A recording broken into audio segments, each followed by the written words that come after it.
Fala pessoal, tudo bem? É o professor Alan Lima e nesse vídeo de hoje a gente vai fazer a nossa correção da segunda avaliação desse semestre, né?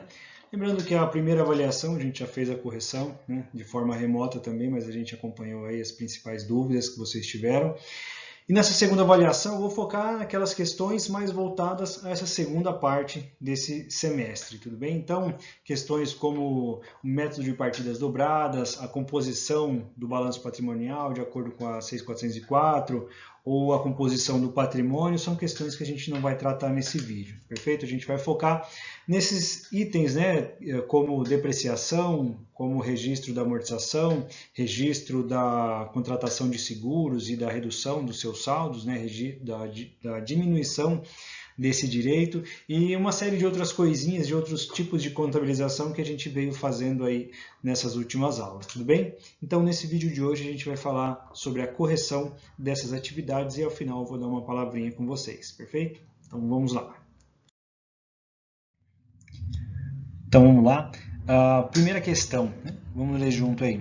Os itens do imobilizado de uma empresa são essenciais para a construção do seu patrimônio. Seja maquinário de produção, computadores ou veículos, a empresa utiliza uma série de recursos em suas atividades. De acordo com as normas contábeis e com o observado até o momento, qual das afirmações a seguir não representa uma característica do imobilizado? Então, está aí bem frisado, né, em letras garrafais, para que a gente observe, dentre dessas alternativas, qual delas não se refere ao imobilizado, qual delas não descreve uma característica do imobilizado. Então, vamos lá. A primeira, bens adquiridos para a utilização nas atividades da empresa. Bom, o imobilizado tem essa característica, né? Ele é utilizado nas ações, nas atividades da empresa como um todo. E vamos para a próxima, então. Bens que podem ser utilizados durante o processo produtivo, como máquinas, ferramentas, veículos, entre outros. Esse daí a gente já sabe também que é imobilizado, então não é essa. C. Bens adquiridos com período de utilização em média superior a 12 meses. Também a gente já viu que é uma das características, né, do imobilizado. Ele tem diversas características, né? Entre elas estão esse tempo superior a 12 meses, um valor específico, né, legislação, o legislador vai definir para a gente lá um valor médio de um imobilizado para que ele seja, de um item para que ele seja considerado imobilizado. Vai considerar também se ele vai ser utilizado dentro das atividades normais da empresa ou se de alguma forma ele vai fazer parte da empresa. Então, todas essas são características do imobilizado, né? E a gente vai para D. Itens adquiridos em grande quantidade para revenda. E aí vamos lá, para revenda, a gente já sabe que para revenda a gente registra os itens comprados para revenda como estoque de mercadorias para revendas e não como imobilizado, né? Ele está falando depois, classificados no ativo circulante. Então a gente já sabe que nesse caso estamos falando de um estoque e não de um imobilizado. Então a alternativa errada nessa questão, ou a alternativa a ser selecionada como correta nessa questão, é a alternativa D, porque ela não representa de fato uma característica do imobilizado. Tudo bem? Então vamos lá. Então vamos lá para a questão 2. De acordo com a norma contábil CPC 27, bem como as discussões feitas em aula, dentre as afirmações a seguir, qual melhor define o conceito de depreciação? Isso daqui a gente falou há pouco tempo, então está fresquinho na memória de vocês. Item A, representação contábil da perda de valor dos itens dos estoques adquiridos para revenda. A gente já viu, inclusive, que os estoques não são registrados dessa forma, né? Para a gente fazer a perda do valor dos estoques. A gente tem um outro mecanismo. Então, não é. Vamos para B. Registro da venda ou doação de bens do ativo imobilizado. A gente não falou nada disso, né? Então, a depreciação ela não está ligada com esse conceito. Alternativa C. Representação contábil da redução da obrigação de pagamento pela compra dos itens do imobilizado. Isso daí é, no máximo, amortização, né, pessoal? Quando a gente reduz uma obrigação ou reduz um direito que a gente tem de algo que nós fizemos o pagamento antecipado ou que fizemos a compra e não fizemos o pagamento. Então, essa alternativa também está incorreta. Letra D. Registro dos bens adquiridos para utilização nas atividades da empresa. Tem a ver com imobilizado, né? Estamos falando de imobilizado e não de depreciação. Então, por eliminação aí, vamos para D, para E, perdão. Representação contábil do desgaste do bem em decorrência da ação do tempo e sua utilização. Olha que bonito, né, pessoal? Como soa bonito a alternativa correta, né? Aí a gente vê que a alternativa E, né? Por quê? É a representação contábil. A depreciação nada mais é do que a representação dentro da contabilidade, o mecanismo que a contabilidade usa para demonstrar o desgaste que o bem sofre, né? A desvalorização que esse bem sofre, em decorrência aí da ação do tempo, conforme você vai utilizando. A gente deu o exemplo lá do carro, né? Quando a gente utiliza o carro, ele vai perdendo o seu valor. E a própria ação do tempo, né? O tempo, conforme os anos passam, todos os itens imobilizados vão perdendo valor, né? Vão se desvalorizando. Então, para registrar isso contabilmente, para representá-lo contabilmente, a contabilidade utiliza como mecanismo a depreciação. Perfeito? Então, vamos lá. Uma alternativa 3. A contabilidade tem das demonstrações contábeis a ferramenta utilizada para apresentar o efeito das ocorrências da empresa e os seus efeitos no resultado e no patrimônio. Conforme observado nas aulas, entende-se como receita bruta, e aí a gente viu muitas vezes, né, quando a gente fala lá da DRE, mais especificamente, quais são cada um dos itens, né? A gente tem lá no primeiro item da lista o item de receita bruta. E aí, o que é exatamente a receita bruta, né? Nós vamos verificar aí no item D, na nossa questão da alternativa D. O valor total obtido com a operação da empresa, vendas, serviços, revenda, etc. Né? A gente pode ter diversas atividades. Eu posso ser um prestador de serviços, então eu vou ter serviços. Eu posso ser uma revendedora, eu compro e vendo CDs, como é o caso lá da empresa Amado Batista.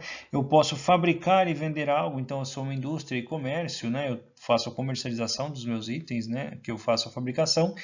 Enfim, eu posso ter uma série de atividades, mas o que define o que é a receita bruta é o valor total obtido com a operação que a empresa faz. Se ela vende, é o valor total com vendas. Se ela presta serviços, o total com a prestação desses serviços. Tudo bem? Então, nesse caso, é a alternativa D. E aí a gente vai então para a alternativa 4, né, para a questão 4. A empresa Salt Squeeze apresentou as seguintes operações em janeiro de 2020.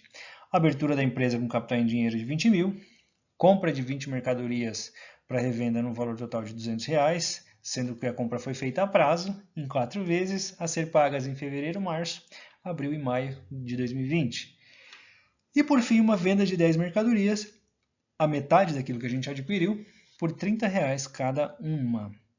Considerando que as parcelas foram devidamente pagas na data do vencimento e que a empresa não registrou mais nenhum evento em 31/3, o balancete apresentava um saldo de fornecedores e de passivo total, respectivamente, de quanto? Né? E aí ele dava as alternativas para a gente. E aí vamos lá, então, qual a alternativa correta? Nós vemos aí que é a alternativa B, né? Que eu tenho R$100 no primeiro item, e que aí eu estou falando de fornecedores, e no passivo total eu teria R$10.300. Vamos entender o porquê disso, né? Quais são as questões que nós temos aí? Primeiro, a abertura de empresa com capital em dinheiro, R$10.000. Então, rapidamente nós vamos fazer aqui. R$10.000 contra capital social no crédito, R$10.000, perfeito?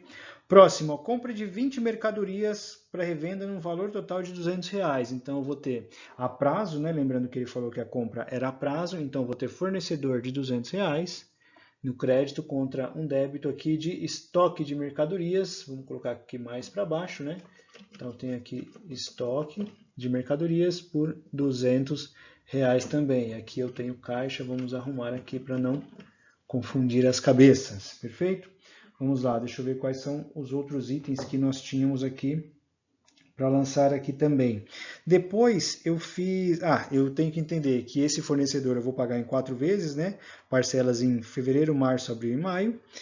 E depois eu tenho a venda de 10 mercadorias pelo valor total de R$30 cada uma. Já fiz então o lançamento da abertura da empresa. Fiz o lançamento da compra das mercadorias e os pagamentos, caso eles acontecessem. Mas ainda não aconteceram. Então vamos lá, venda de mercadorias. Eu tenho 10 itens a R$30 cada, então eu vendi um valor equivalente a R$300. Então eu tenho uma entrada no caixa de R$300 contra receita de vendas, que ficaria o resultado final dela lá no lucro ou prejuízo. Então, tenho R$300 positivo. Por enquanto está batendo, né, pessoal? Olha que maravilha. Depois, o que eu vou ter aqui? Deixa eu pegar aqui as questões para que a gente possa continuar. Maravilha. Só que quando eu faço a venda, olham aí, ele fez a compra de 20 mercadorias e vendeu a metade do estoque. Então, eu preciso fazer o reconhecimento também dessa venda de estoque, né? Quanto que ele vendeu? Vendeu 10 itens, ele tinha 200, se ele vendeu a metade, né? Ele vai ficar com R$100. Então, eu reduzo, eu vou lançar aqui a crédito de estoques como R$100 e vou reconhecer lá o meu CMV, né? O custo da mercadoria vendida a débito contra o crédito de estoques. Preciso reconhecer esses R$100 que eu reduzi do meu estoque lá no meu resultado, na minha DRE. Era 300, agora com o CMV ficou R$200. Perfeito? Tive mais algum evento? Vamos ver lá. Considerando que as parcelas de fornecedores foram devidamente pagas na data do vencimento, e aí ele pergunta então em 31/3, se está tudo sendo pago e se não aconteceu mais nada na empresa, se eu fechar esse balanço em 31/3, quanto eu vou ter? Vamos lá. R$200 era o meu fornecedor, dividido em 4 vezes de R$50. Paguei as parcelas em fevereiro, em março é a ideia que ele está falando aí para gente, né? Abriu a empresa em janeiro, em fevereiro ele pagou uma, em março ele pagou outra. Então, em março eu já tinha pago 50% dos meus fornecedores, então eu paguei R$100, fiquei com saldo de 100. Paguei e saiu do caixa, eu tinha R$10.300, então eu fiquei lá em março com R$10.000 e R$200. Quanto perfaz o total aqui? Vamos ver se bate. 10.200 com 100, 10.300. Aqui, 10.000 com 200 mais 100, 10.300 também. Perfeito. O balanço bate. Bateu? Maravilha. Agora, qual é a questão que ele está pedindo para a gente? Ele quer saber o valor dos fornecedores e do passivo total em 31 de março. Qual é o valor dos fornecedores aqui? R$100. E qual é o valor do passivo total, né? Considerando o passivo total, passivo mais o patrimônio líquido, qual é o valor que nós temos? Então, R$10.300, alternativa B, tudo bem? 100 para fornecedores e 10.300 para o passivo total, tudo bem? Fácil essa daí também, hein? Então, vamos lá para a questão número 5. De acordo com os conceitos observados em sala de aula, no ativo são registrados. E aí você vai selecionar a alternativa que melhor se adequa. Vamos ver qual é então? Nesse caso aí, a gente vê que é a alternativa B. O que a gente vai registrar no ativo? Todos os bens e direitos que a empresa possui.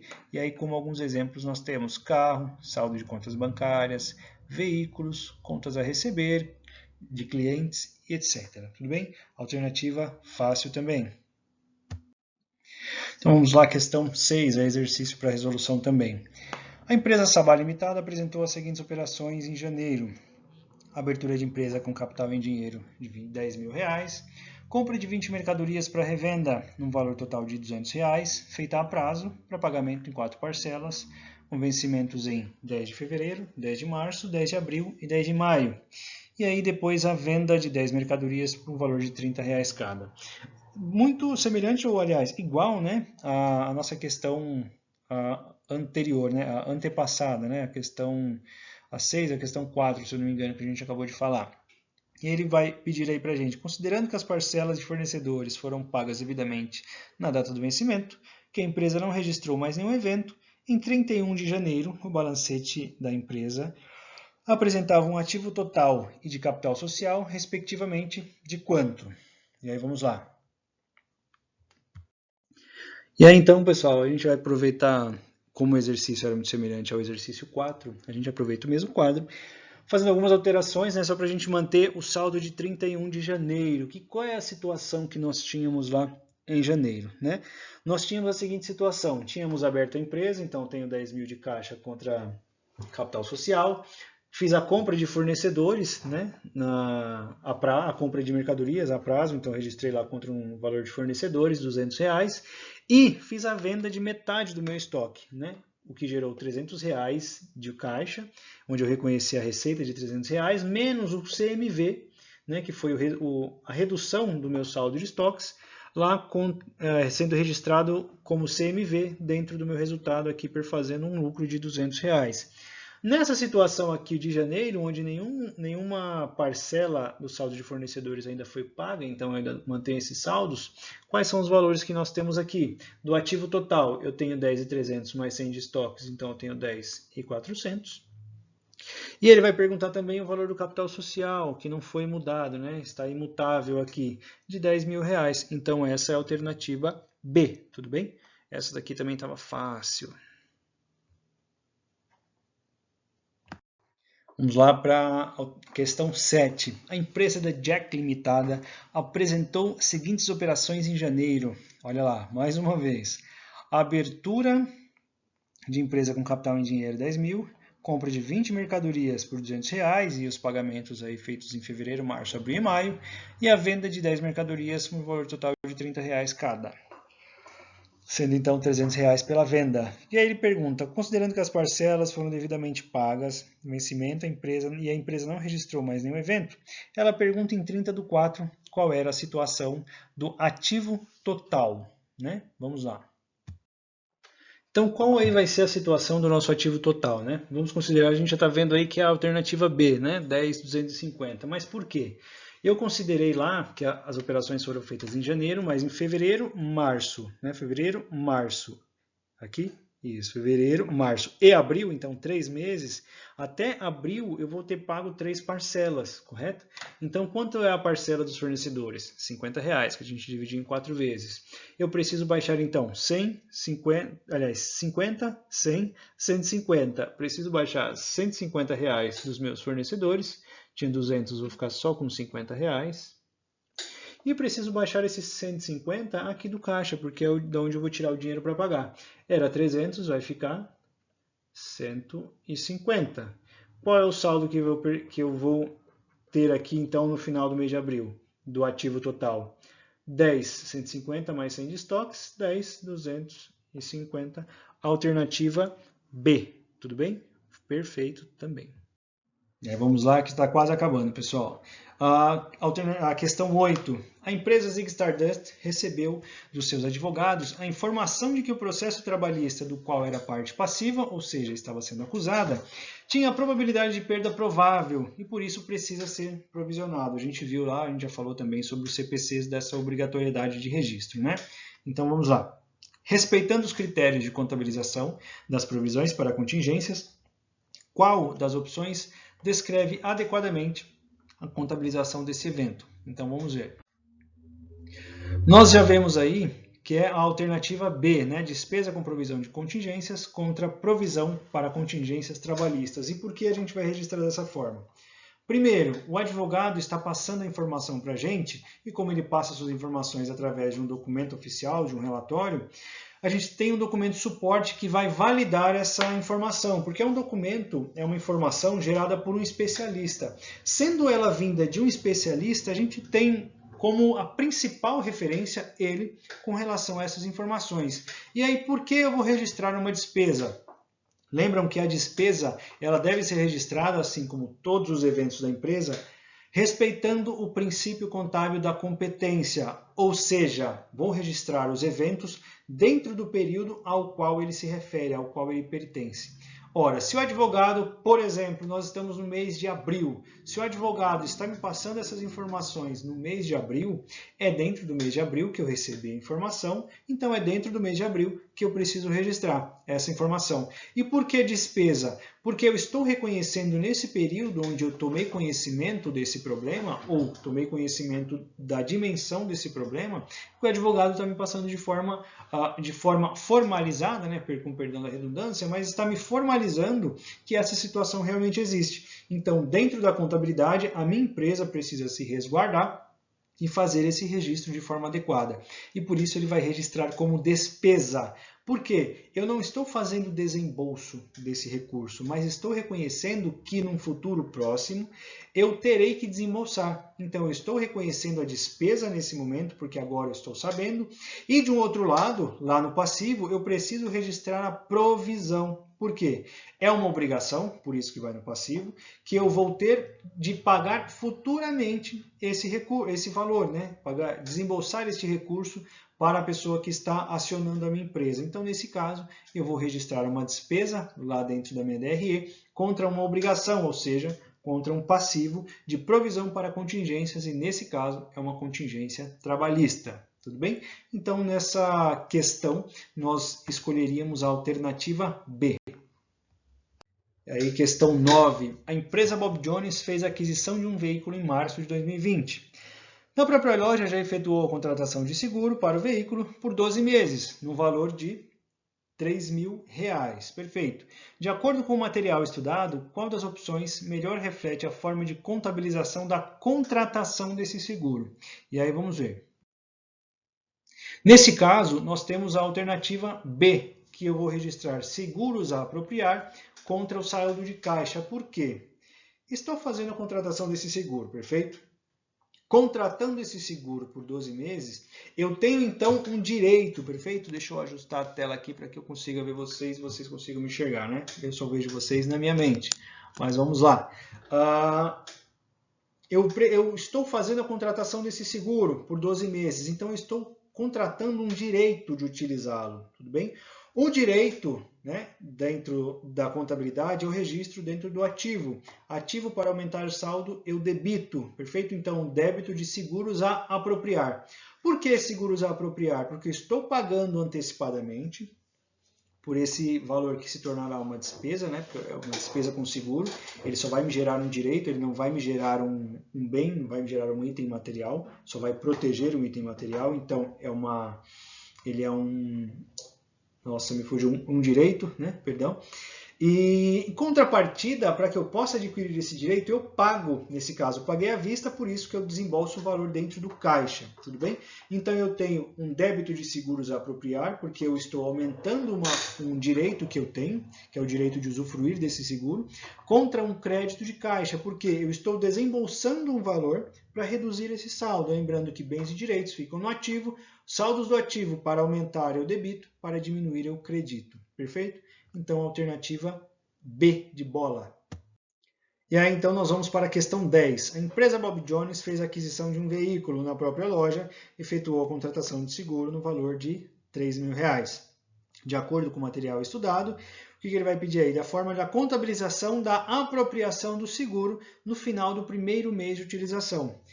Ora, se nós já fizemos, né, a contratação desse seguro, lembrando lá que eu contratei um seguro, então eu adquiri um direito e paguei à vista, como eu vou fazer a redução desse direito? Porque, ora, se eu paguei um seguro para 12 meses, a cada mês que passa, eu vou perdendo 1/12 desse meu direito, eu vou perdendo um mês de utilização, porque eu já utilizei. Então, eu preciso registrar essa movimentação, essa diminuição do meu direito no decorrer desses 12 meses, perfeito? Então, vamos ver quais das alternativas nós tínhamos.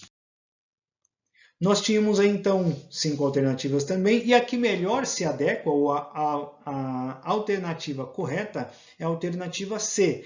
Vou registrar uma despesa com contratação de seguro contra a conta de seguros a apropriar.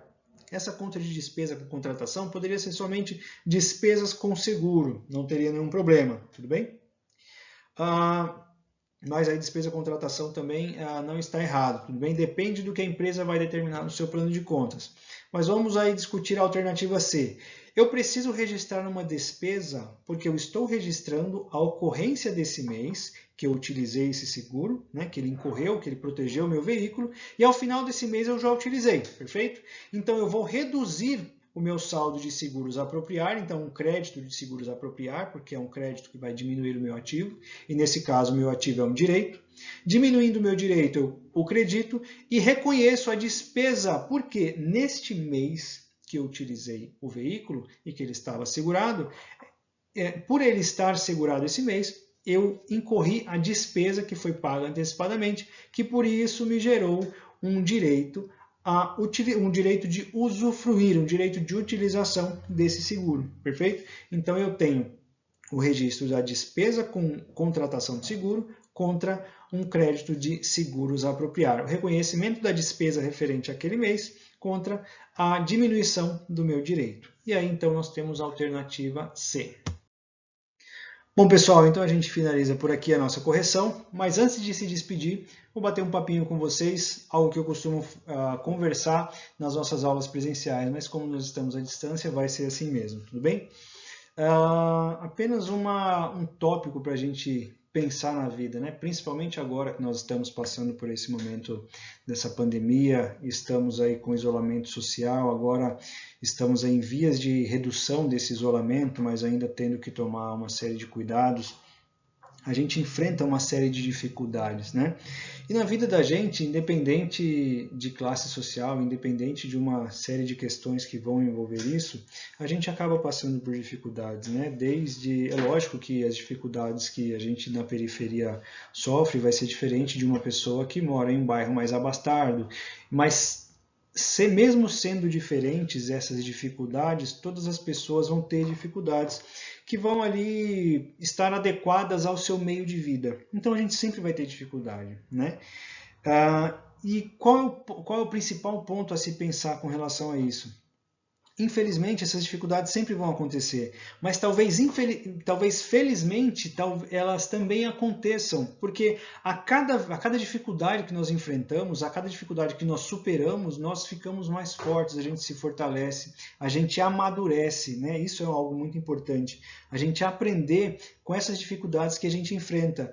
E aí, nesse semestre, todos nós, professores e estudantes principalmente, enfrentamos dificuldades enormes com o sistema, com entrega de atividades, com calendários, com estrutura que a gente não está acostumado, aqueles que não puderam parar de trabalhar, ou que precisam trabalhar em casa, que tem filho, que tem marido, que tem esposa, que tem companheiro, companheira, amigos que moram junto, que tem famílias. Nós passamos por uma série de dificuldades e vimos como foi difícil passar por isso.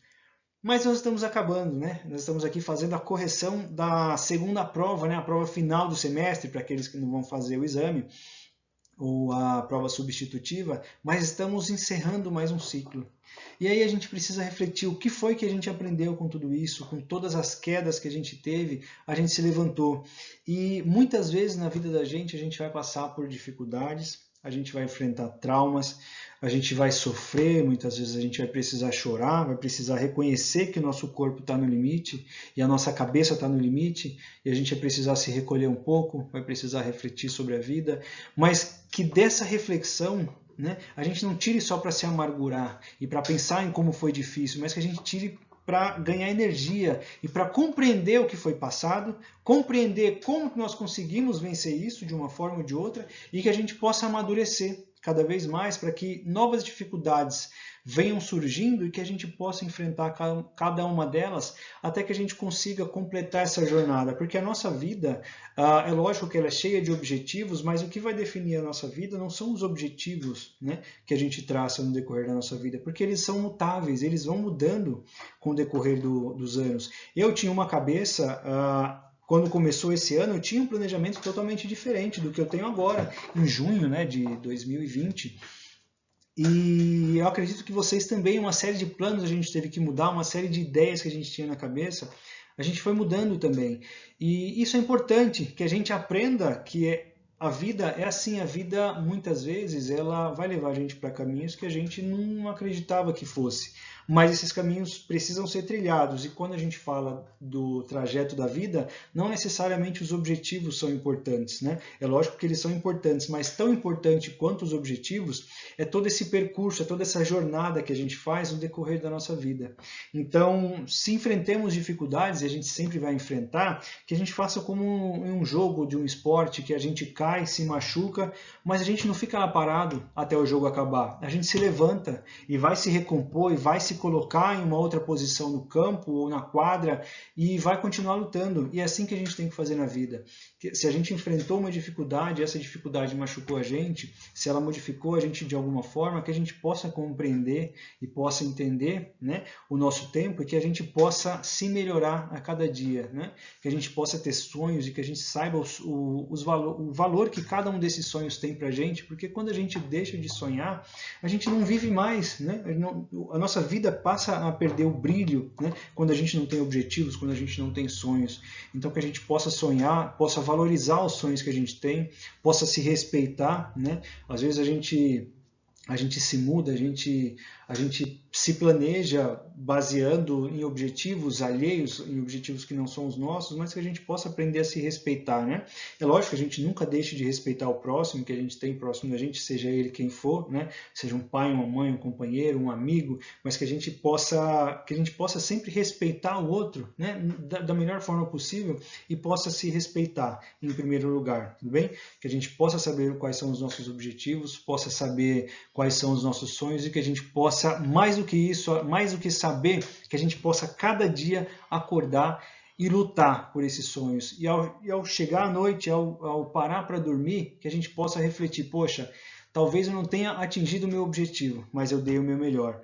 E amanhã eu vou dar o meu melhor novamente. E que a gente possa ser feliz a cada dia, que a gente possa dar o nosso melhor a cada dia, que a gente possa sonhar e sonhar de novo a cada dia, para que a gente possa se renovar até que a gente conquiste todos os nossos objetivos, ou que pelo menos cheguemos o mais próximo disso. Tudo bem?